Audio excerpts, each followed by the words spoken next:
Hi guys, welcome to chapter 3 of class 7 geography, जिसका नाम है आवर चेंजिंग अर्थ। सो इसमें हम बहुत सारे चीज़ों के बारे में जानेंगे, जैसे कौन कौन से फोर्सेस हैं जो अर्थ के अंदर एक्ट करते हैं और कौन कौन से लैंडफॉर्म्स हैं जो कि क्रिएट होते हैं इन सब फोर्सेस की वजह से। ओके, तो सबसे पहले हम जानेंगे कि लिथोस्फीयर के बारे में। सो जैसा कि हम जानते हैं कि हम we are living on land. Okay, so land is part of lithosphere and the word lithosphere is derive from a word जिसमें लिथोस मतलब होता है स्टोन। ओके, सो बेसिकली जब स्टोन्स ब्रेक होते हैं तो सॉइल बनती है, उसी सॉइल से लैंड है और जिस पे हम रहते हैं। ओके, सो अगर हम देखा जाए लिथोस्फीयर की बात करें तो lithosphere is the layer of the earth that consist of the land surface, जैसा कि मैंने कहा।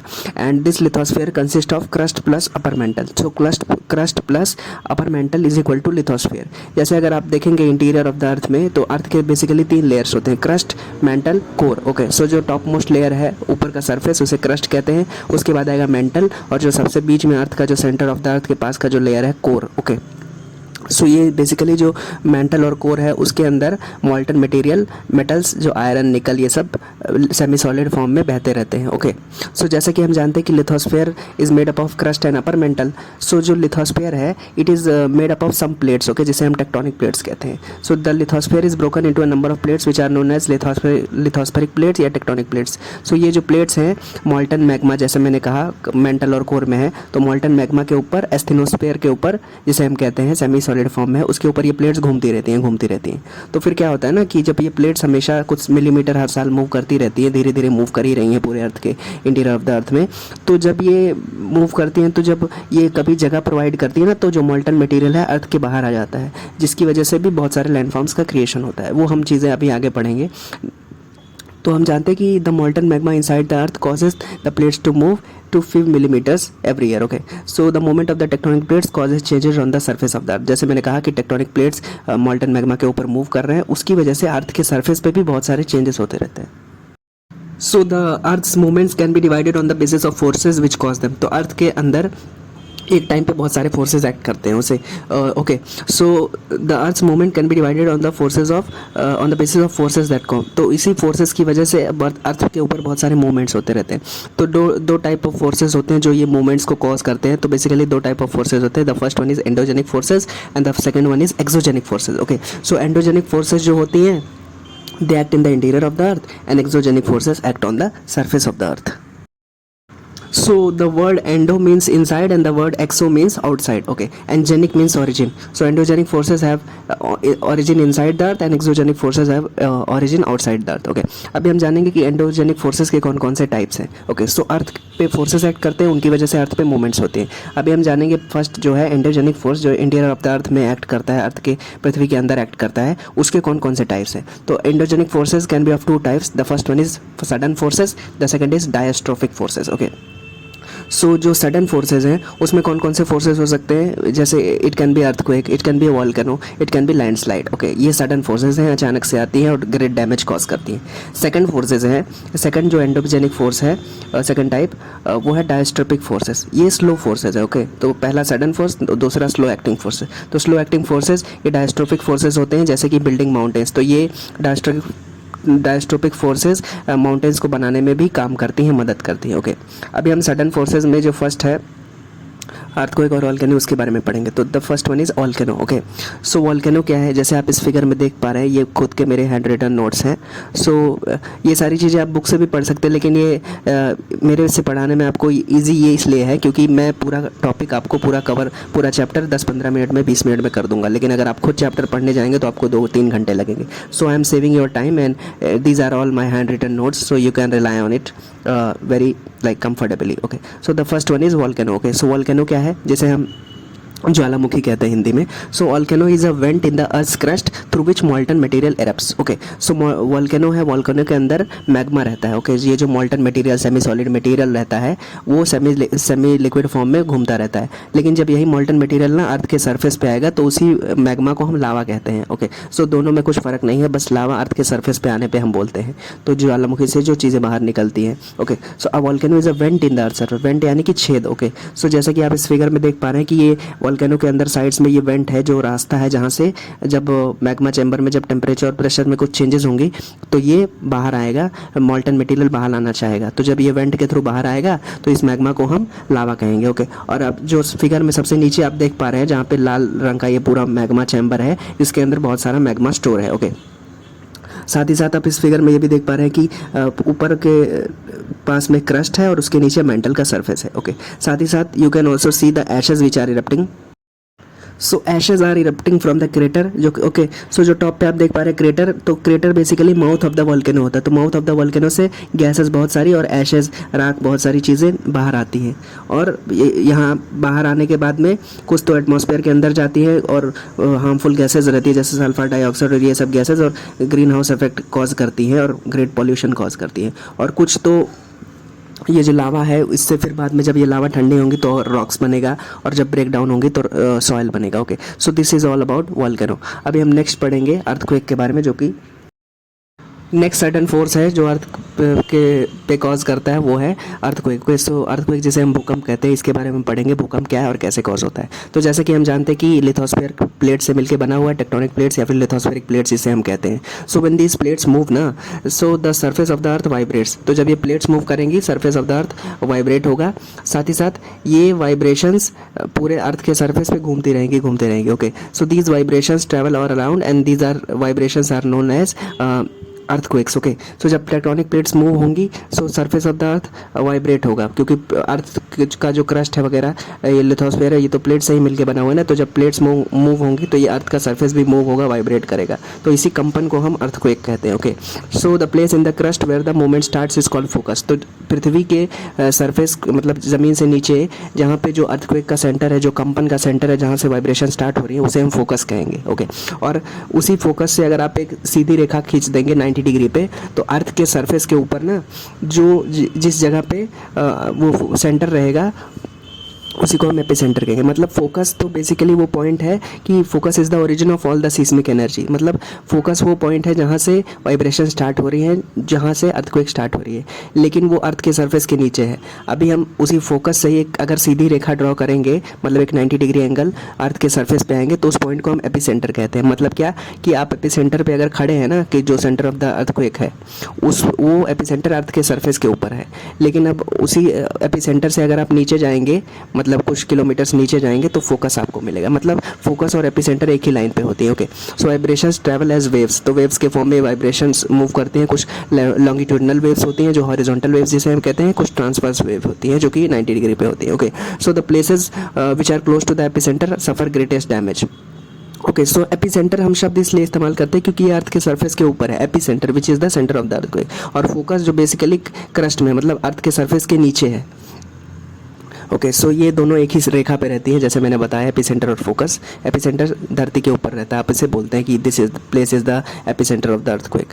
सो as we move away from the epicentre the strength of the earthquake decreases and therefore the damage also reduces. Okay, so जैसे जैसे हम epicentre से दूर जाते हैं वैसे वैसे स्ट्रेंथ ऑफ अर्थक्वेक रिड्यूस होती है, क्योंकि वेव्स कम होती जाती है। ओके, अब एग्जांपल के तौर पे जानेंगे, जैसे 2001 में भुज अर्थक्वेक आया था, सो 6.9 रिक्टर स्केल का अर्थक्वेक आया था। तो ये रिक्टर स्केल बेसिकली वो स्केल है जो बताता है कि अर्थक्वेक का मैग्नीट्यूड कितना है, मतलब 0 से 9 के बीच में रहता है ये रिक्टर स्केल। तो 6.9 बेसिकली बहुत ज़्यादा अर्थक्वेक का लेवल है। ओके, सो भुज गुजरात में एक एरिया जहाँ पे हुआ था, तो इसकी वजह से बिल्डिंग्स कोलैप्स हुई थी, बहुत सारे स्कूल बिल्डिंग्स, बहुत सारे टीचर्स और बच्चे मर गए थे, साथ ही साथ उनकी डेथ हो गई थी। मतलब साथ ही साथ और भी बहुत सारा डैमेज हुआ था। टेलीफोन लाइंस, जैसे टेलीफोन पोल्स तबाह हुए थे, बिल्डिंग्स तबाह हुई थी। साथ ही साथ fire started as charcoal cookers overturn, मतलब चारकोल कुकर्स ओवरटर्न हो गई थी, जिसकी वजह से शहर में आग लग गई थी। ओके, अभी हम जानेंगे कि कुछ कॉमन प्रिडिक्शन मेथड्स की अर्थक्वेक आने वाली है जानने के लिए। ओके, सो कुछ जानवर जैसे कि हम जानते हैं कि उन्हें पहले ही पता चल जाता है कि अर्थक्वेक आने वाली है, क्योंकि वो ज़मीन पे रेंगते रहते हैं ना, तो या कुछ बरोज बना के ज़मीन के अंदर रहते हैं, तो जो वाइब्रेशन होती है तो सबसे पहले उन्हीं को पता चलती है। Okay, so studying animal behavior can also help in earthquake prediction. Also fish in the ponds get agitated, तो उससे भी आप जान सकते हैं कि earthquake आने वाला है। साथ ही snakes come to the surface. तो उससे भी आप जान सकते हैं कि अर्थक्वेक आने वाली। अभी हम जानेंगे कि ये जो फोर्सेज है एंडोजेनिक और एक्सोजेनिक फोर्सेज, इसकी वजह से बहुत सारे लैंडफॉर्म्स क्रिएट होते हैं। ओके, सो मेजर लैंडफॉर्म्स जिसके बारे में हम पढ़ेंगे वो अभी एक एक करके जानेंगे। तो various landforms are created by weathering and erosion. Okay, so weathering क्या होती है, जिसे हम कहते हैं it is breaking up of rocks on the surface of the earth. So weathering होता है रॉक्स का ब्रेक होना on the surface of the earth. Okay, and erosion is the wearing away of the landscape by different agents like wind, water, ice. Okay, so weathering क्या होता है कि जब rocks break होती हैं, और इरोजन क्या होता है कि wearing away of the top soil. तो इरोजन, जब टॉप सॉइल का इरोजन हो जाता है तो उससे जैसे एग्रीकल्चर करने में आपको नुकसान होता है, क्योंकि जो टॉप सॉइल फर्टाइल सॉइल रहती है, तो जब वो बह गई पानी के साथ या आइस के साथ, तो क्या होगा कि अब जब आप कोई पौधे लगाएंगे या क्रॉप्स लगाएंगे तो अच्छे से ग्रो नहीं होंगे, क्योंकि फर्टाइल सॉइल तो चली गई, अब न्यूट्रिशन कहाँ से मिलेगा। अभी हम जानेंगे कि ये जो लैंडफॉर्म्स जो क्रिएट होती हैं बहुत सारे फोर्सेस की वजह से, वेदरिंग और इरोजन की वजह से, उनके बारे में हम जानेंगे। तो जब first one is work of a river, मतलब रिवर के एक्शन की वजह से किस तरीके से लैंडफॉर्म्स क्रिएट होती हैं। Okay, so the moving river erodes the landscape. जैसे कि हम जानते हैं कि रिवर एक फोर्स के साथ मूव करती है और अपने साथ लैंडस्केप को इधर उधर बहाती है। ओके, मतलब जो मिट्टी या जो जगह उसके सामने आएगी, जो उसके रास्ते में आएगी, उसको भी बहा के लेके जाएगी। Okay, so when the river moves over hard rocks at a steep angle or down a valley it forms a waterfall. तो वाटरफॉल का फॉर्मेशन कैसे हो सकता है, आप इस फिगर में देख सकते हैं कि जैसे नदी बह रही है और अगर उसको कोई एंगल मिला, स्टीप एंगल मिला या कोई गड्ढा मिला, तो आप ऐसा फोर्स से बहेगी और जो ऊपर की हार्ड रॉक है ना, उसको घिस करके हार्ड रॉक्स के ऊपर बहेगी। ओके, सो उसको भी बहा ले जाती है कई बार, एंड देन इट फॉर्म्स है फीचर और landform that is called as a waterfall. तो आप देख सकते हैं कि जैसे पानी बह रही है और हार्ड रॉक्स के ऊपर बह रही है एट अ स्टीप एंगल, मतलब कुछ एंगल पे, जैसे गहराई में बह रही है, ऊपर से आके एकदम से नीचे चली जा रही है, तो जो लैंडफॉर्म का क्रिएशन हो रहा है जिसे हम कहते हैं वाटरफॉल, पानी उसके ऊपर से बह रहा है। ओके, अभी हम जानेंगे मिएंडर्स के बारे में। तो जैसे कि हम जानते हैं कि रिवर एक फोर्स के साथ मूव करती है, घूमते घूमते मूव करती है। ओके, सो ऐसा नहीं है कि रिवर एक स्ट्रेट लाइन में मूव करेगी। So meanders are large bends form when the river twist and turns while moving across the plains. Okay, so जब रिवर प्लेन्स एरिया से जब मूव करती रहती है तो वो एक तरीके से सांप की तरह, आप जैसे इस फिगर में देख सकते हैं कि घूमती रहती है, घूम घूम के जाती है। ओके, सो आप देख सकते हैं कि ये बेंड्स बनाती है ना, जैसे मैंने इंडिकेट किया, उसे हम मिएंडर कहते हैं। Okay, so due to continuous erosion and deposition, मतलब रिवर क्या करेगी, कुछ लैंडफॉर्म्स को या कुछ सॉइल को कहीं से उजाड़ करके और फिर कहीं जगह पे दूसरी जगह पे जाके डिपॉजिट कर देगी। तो इरोजन और डिपोजिशन लगातार होता रहता है। उसकी वजह से क्या होता है कि the ends of the meander loop come closer. तो उस तरीके से क्या होगा कि जब रिवर ऐसे मूव कर रही है, लार्ज बेंड्स को फॉर्म कर रही है, तो इन बेंड्स को हम मिएंडर कहते हैं। और कंटिन्यूस इरोशन और डिपोजिशन की वजह से क्या होगा, कई बार ये जो ट्विस्ट एंड टर्न्स होंगे ना, जो जिसे हम मिएंडर कहते हैं, जब ये बेंड्स होंगे वो आपस में मिल जाएंगे, उनका लूप आपस में मिल जाएगा। तो उससे क्या होता है कि जो मेन रिवर से ना, कई बार ये मिएंडर्स अपने आप में एक लैंडफॉर्म बना लेते हैं, एक फीचर बना लेते हैं, जिसे हम कहते हैं ऑक्सबो लेक। ओके, और वो मेन रिवर से कट ऑफ हो जाती है। So the meander loops come closer and the meander loop come cuts off from the main river and forms a cut off lake that is called as oxbow lake. तो आप ये देख पा रहे हैं चांद के शेप में ये जो ऑक्सबो लेक बना है, ये इस वजह से बना है क्योंकि नदी एक तरीके से बह रही थी, घूम घूम के बेंड्स बना रही थी, मेंडर्स बना रही थी। फिर थोड़े टाइम बाद क्या हुआ कि ये मेंडर्स आपस में उसके जो मेंडर के जो बेंड्स हैं वो आपस में आके मिल गए। तो जैसे कि आप देख पा रहे हैं कि ये सॉइल डिपॉजिट उस पर आके हो जाएगा दोनों साइड में, तो फिर रिवर के रास्ते में नहीं आएगा। और जब रिवर के रास्ते में नहीं आएगा तो कुछ टाइम के बाद रिवर से एकदम अलग दिखाई देगा। तो जब अलग दिखाई देगा तो आपस में पानी तो उसके पास है ही, जो रिवर से लिया था उसने, और उसके आसपास मिट्टी है जो रिवर ने फेंका था। तो एक तरीके से वो चांद जैसा ये फिगर बन जाएगा, ऑक्सबो लेक जिसे हम कहते हैं। And it is basically formed out of a river and it is called a cut off lake, क्योंकि रिवर से बना हुआ है एक lake. Okay, so as the river moves it deposit fine soil across the banks. तो मतलब river अपने साथ जो रॉक्स को लेकर के या सॉइल को जो मूव करती रहती है ना, सेडिमेंट्स को, बेसिकली वो फर्टाइल सॉइल होती है, जो फर्टाइल मिट्टी होती है। Okay, so these are fine soil and this leads to the formation of flat fertile plains that is called as flood plains. मतलब जो नदियाँ अपने साथ मिट्टियाँ बहा के लेके आई हैं, वो कहीं पे जब उगलेंगी, कहीं पे डिपॉजिट करेंगी, तो उससे जो प्लेन्स का फॉर्मेशन होगा उसे हम फ्लड प्लेन्स कहेंगे। जैसे कि इंडो गैंगेटिक प्लेन्स है, क्योंकि उसके ऊपर फर्टाइल सॉइल है, फाइन सॉइल है, जो कि रिवर ने डिपॉजिट किया है। इसी वजह से वो सॉइल पे अगर आप कोई खेती करेंगे तो बहुत अच्छा पैदावार होगी। इसी वजह से जो इंडो गैंगेटिक प्लेन्स या ब्रह्मपुत्रा प्लेन्स हैं वो बहुत ज़्यादा most fertile regions of the world हैं, क्योंकि फाइन सॉइल है, उसके ऊपर रिवर्स ने लाके डिपॉजिट किया है। Okay, and the raised banks are called as levees. तो इस फिगर में आप देख पा रहे होंगे कि दोनों लेफ्ट और राइट साइड में लीवीज का फॉर्मेशन हो रहा है कि क्योंकि ये रेस्ड बैंक्स हैं, क्योंकि जो मिट्टियाँ ला करके कई कई कई जगह पे बहुत ऊंचाई में फेंक देती हैं, तो जब डिपोजिशन की वजह से ये एरिया बाकी सब एरिया से ऊंचा दिखाई देगा। सो उसे हम लीवीज कहेंगे because they are raised banks. Okay, they are raised areas than the surrounding areas. So हम जानते हैं कि as the river approaches the sea the speed decreases, क्योंकि रिवर अपने साथ बहुत सारे मटेरियल्स को बहा के लाई है। अब रिवर उस मूवमेंट से मतलब उस तेज़ी से नहीं बह रही है। Okay, so as the river approaches the sea the speed decreases and the river then begins to break into a number of streams which are called as distributaries. तो आपको दो चीज़ों में डिफरेंस जानना होगा, एक ट्रिब्यूटरीज, दूसरा है डिस्ट्रीब्यूटरीज। तो कुछ छोटी छोटी वाटर बॉडीज़ जो आकर के रिवर से मिलती हैं, मेन रिवर के में जो जॉइन होती हैं वाटर चैनल्स, उसे हम ट्रिब्यूटरीज़ कहते हैं, जो मेन रिवर में आके मिलती हैं।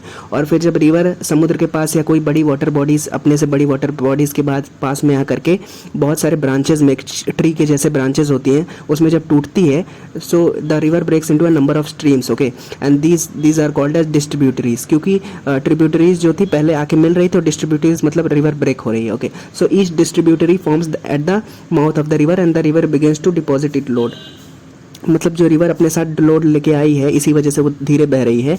तो जब अपने डिस्ट्रीब्यूटरीज में फॉर्म होगी ना, तो थोड़ा थोड़ा डिपोजिशन, थोड़ा थोड़ा सेडिमेंट सबके पास रहेगा। So each distributary forms the mouth of the river and the river then begins to deposit its load. तो मतलब जो डिस्ट्रीब्यूटरीज हैं सब एक रिवर के माउथ का काम करेंगे। जैसे आप इस फिगर में देख पा रहे हैं कि मेन रिवर है, ब्रांचेज में टूट रही है, डिस्ट्रीब्यूटरीज में टूट रही है, और सभी डिस्ट्रीब्यूटरीज में थोड़ा थोड़ा लोड रहेगा। Okay, and the river begins to deposit its load near the sea. Okay, so the collection of the sediments from all the mouths forms the delta. So delta, जैसे हम रिवर डेल्टा की बात करते हैं, जैसे Sundarbans delta है, तो उसमें क्या होता है कि जब नदियाँ आकर के समुद्र के पास अपना सारा सेडिमेंट बहाती हैं अपने डिस्ट्रीब्यूटरीज में ब्रेक होकर, तो जो लैंडफॉर्म क्रिएट होता है ना, उसे हम डेल्टा कहते हैं। So the collection of the sediments from all the mouths forms the delta, जिसे हम रिवर डेल्टा कहते हैं, जिसका एक सबसे बड़ा एग्जाम्पल है सुंदरबंस डेल्टा, जो कि लार्जेस्ट डेल्टा है in the world.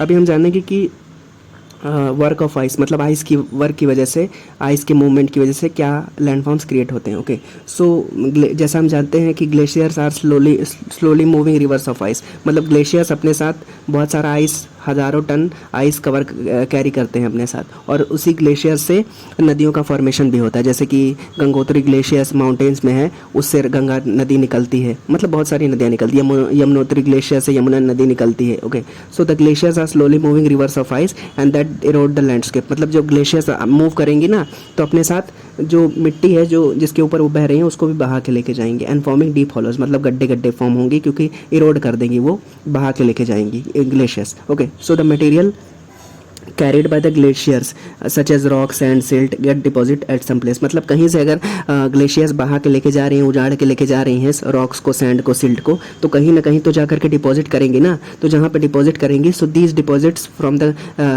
The glacial moraines, तो मतलब ग्लेशियर्स कहीं से उखाड़ करके, हज़ारों किलोमीटर उखाड़ करके सैंड, सिल्ट और सॉइल को कहीं जाके डिपॉजिट करेंगे, तो जो वो डिपॉजिटेड चीज़ें होंगी उसे ग्लेशियल मोराइंस कहेंगे। So these deposits from the glacial moraines. कई बार आप ये भी देख पाएंगे क्योंकि ग्लोबल वार्मिंग की वजह से ग्लेशियर्स पिघल जाएंगी और माउंटेन्स के पास में एक लेक का फॉर्मेशन करेंगी। ओके, सो जब ये लेक्स बनेंगी ना, तो लेक्स के आउटर बाउंड्री, मतलब लेक्स के आसपास में बांध का काम करती हैं ग्लेशियल मोराइंस। ओके, सो ये जो कंकड़ पत्थर हैं, जो कि जैसे ग्लेशियर्स तो मेल्ट हो गई, अब वो लेक बन गया माउंटेन्स के पास में, और तो उसको आसपास के पानी को बहे ना, इसकी वजह से ये ग्लेशियल मोराइंस मदद करती हैं, आसपास में बांध की तरह काम करती हैं। ये आपस में इकट्ठा होकर एक मेड़ के टाइप पे बनाती हैं, और फिर जब थोड़े टाइम के बाद में जब पानी का फोर्स बहुत ज़्यादा होगा, तो ये ग्लेशियल मोराइंस भी आप अपने रास्ते से हट जाएंगे, और जिसकी वजह से जो माउंटेन्स के नीचे के एरियाज़ हैं वहाँ पे बाढ़ आ जाएंगी, गाँव में बाढ़ आ जाएंगी। ओके, क्योंकि moraines can no longer help because the force of water is so much, क्योंकि बहुत ज़्यादा पानी मेल्ट होकर आ रहा है। अब ग्लेशियल मोराइंस बांध का काम नहीं कर सकती, इसी वजह से जो माउंटेन्स के नीचे के एरियाज़ है ना, वो वहाँ पे बाढ़ आ जाएगी, जिसे हम ग्लेशियल आउटबर्स्ट फ्लड भी कहते हैं। Okay, glacial lake outburst flood भी जिसे हम कहते हैं, GLOF। Next we will see work of sea waves. तो सी वेव्स की वजह से भी बहुत सारे लैंडफॉर्म्स का फॉर्मेशन हो पाता है। जैसे आप इस फिगर में देख सकते हैं कि कौन कौन से फीचर्स सी वेव्स ने बनाए हैं अपने फोर्स की वजह से। ओके, सो समझते हैं। So the sea waves create various landforms through erosion and deposition in coastal areas, क्योंकि सी वेव्स का इफेक्ट ज़्यादातर कोस्टल एरियाज में ही, जो समुद्र के पास के तटीय एरिया हैं, तटीय इलाके हैं, वहाँ पे ज़्यादा फर्क पड़ेगा और वहाँ से कोस्टल लैंडफॉर्म्स क्रिएट होंगे। Okay, so sea waves continuously strike at rocks developing cracks. तो सी वेव्स मतलब जो समुद्र के पास में, आसपास में या समुद्र के अंदर ही जो रॉक्स रहेंगे, वहाँ से सी की जो वेव्स है ना, जो लहरें हैं, टकराती रहेंगी और पानी के फोर्स की वजह से वो रॉक्स ब्रेक होते जाएंगे और उसमें क्रैक होता जाएगा। Okay, so sea waves continuously strike at rocks developing cracks. तो रॉक्स में धीरे धीरे क्रैक्स का फॉर्मेशन होगा। फिर थोड़े टाइम के बाद में जब ये क्रैक्स और बड़े हो जाएंगे, when the cracks widen and become larger, so उससे में क्या होंगे, हॉलो लाइक केव्स का फॉर्मेशन हो जाएगा। So this hollow like caves are formed on the rocks and they are called as sea caves.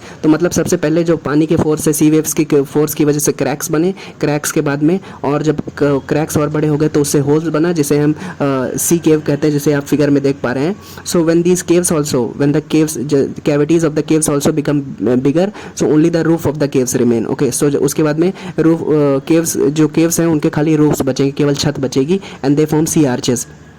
सो जैसे कि आप इस फिगर में देख पा रहे हैं कि सी आर्चेस, जब when only the roof of the cave remains, उसके अदर जो पार्ट है वो सब बह गया है, टूट गया है। सो उसके बाद में जब और ज़्यादा इरोशन होगा, when further erosion removes the roof also, only the wall remains. तो जब वो जो पत्थर है उसका जब रूफ खाली रिमेन हुआ तो उसको हम सी आर्चेस कहे, और जब रूफ भी उड़ गया तो जब केवल एक वॉल टाइप ऑफ स्ट्रक्चर्स बचे, तो these wall like features are called as sea stacks, जिसे हम सी स्टैक्स कहते हैं, जिसे आप इस फिगर में भी देख पा रहे हैं, sea stacks. Okay, so the steep rocky coast rising vertically over the sea is called sea cliff. तो इसी जब ये जो स्टैक्स हैं एक साथ, जब बहुत सारे स्टैक्स इकट्ठा रहेंगे तो उसे हम सी क्लिफ कहेंगे। ओके, क्योंकि they will rise vertically over the sea, क्योंकि उन्हें तो सी वेव्स ने तोड़ तोड़ के क्रैक्स बनाया, आर्चेस बनाया, स्टैक्स बनाया और फिर सी क्लिफ का फॉर्मेशन हो गया।